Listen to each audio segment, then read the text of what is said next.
it's really a health issue because I've lost a lot of friends on this area from this west side, my age, to cancer. And it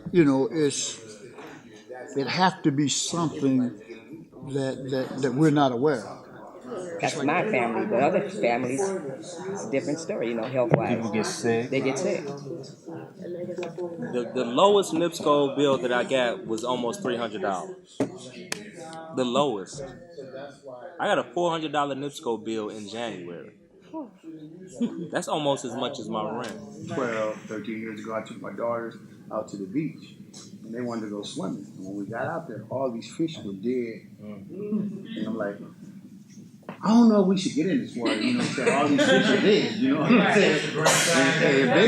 If it got them, I don't want it to get y'all. So it took a little bit convincing them that, hey, something ain't right. But to just see all them fish laying there dead, and when you ride by, leaving the beach, you're seeing pools of fish. Not little fish, big fish. Right. You like, and the only thing I could say was, it had to be something with the NIPSCO plant, you know what I'm saying? Right.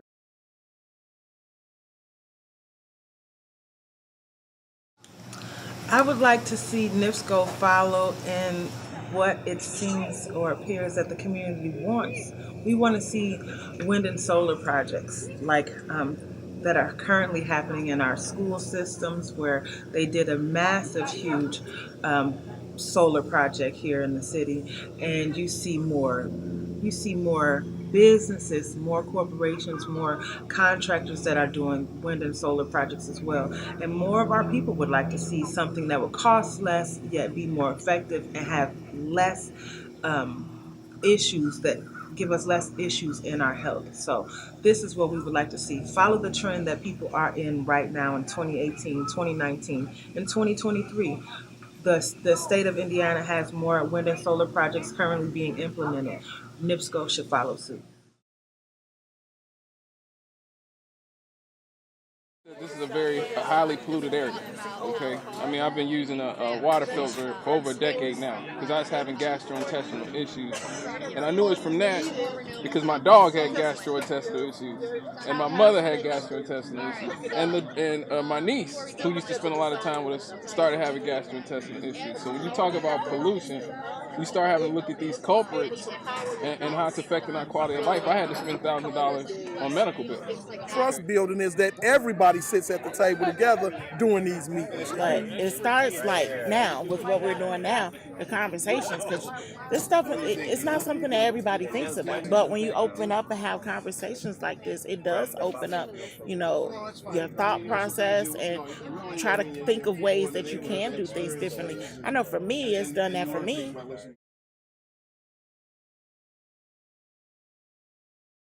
Information is power. I used to didn't think about coal, and I used to didn't think about all that other kind of stuff like that.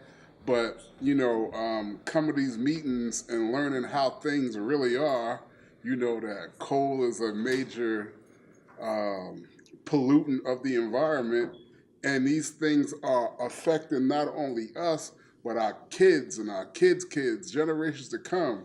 Now I'm understanding what clean energy is all about. I'm understanding that anything that attacks the environment has to be eradicated. And if NIPSCO is not on that side, they're just on the dollar side. There's no money on the planet. NIPSCO, don't you have kids?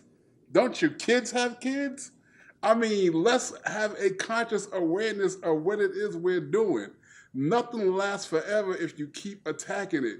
And if you attack the environment, you attack the ozone layer, you attack all those things that keep us safe, and you're not on the side of solar energy and things that make things green for our health and the health of our loved ones and the health for generations to come, that's a problem.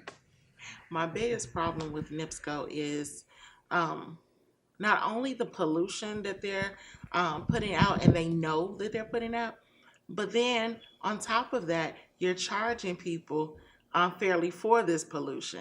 And my husband and I have talked about it, and the one thing that I really liked, the point he brought up, was it's a form of bullying.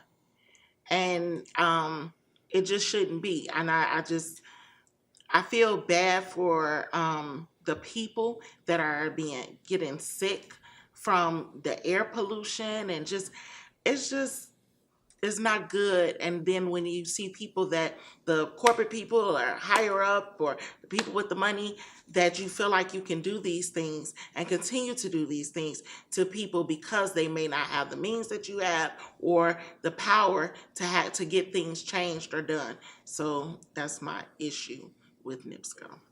I think as far as like with the amount of um, profit that they bring in, they could begin to even set up their own, like the solar panels and solar power energy in the areas. Because I mean, for our church to be able to set up solar energy here, NIPSCO is a big corporation.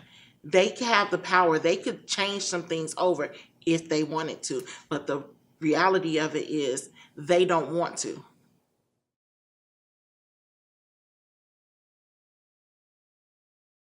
So this is from the report on their waste disposal area. You might recognize that from the satellite view. This is just closer in. This is the 80-acre main coal ash pond. They've got wells at each of these blue dots over here. Those are what they're calling the monitoring wells. And over here at the orange and yellow dot is a well that they're calling background. Okay. Yeah.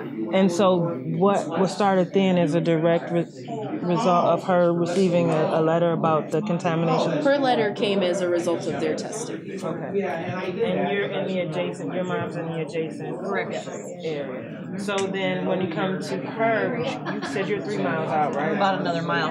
Another mile, and then you're 3 miles away kind of her, right? I don't know if I'm going to make it I'm cancer free for 5 years.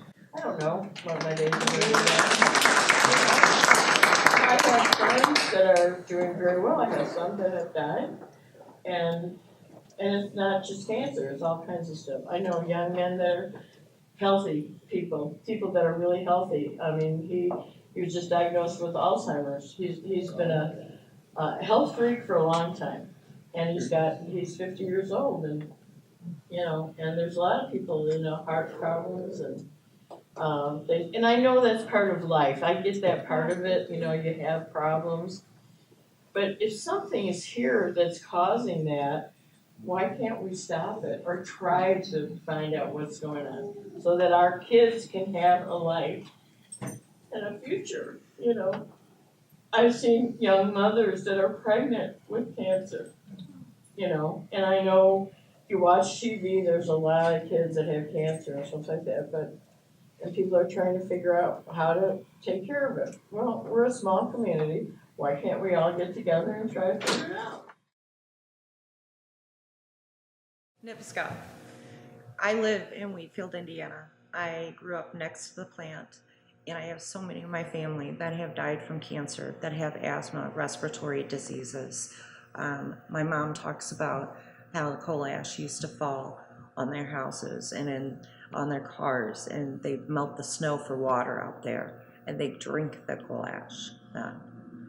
You need to move to a renewable energy. So what I'm asking is that you consider moving to a wind or solar farm, something that's not going to be poisoning our water and our soil and our people. And this is going to start in helping our state and our district.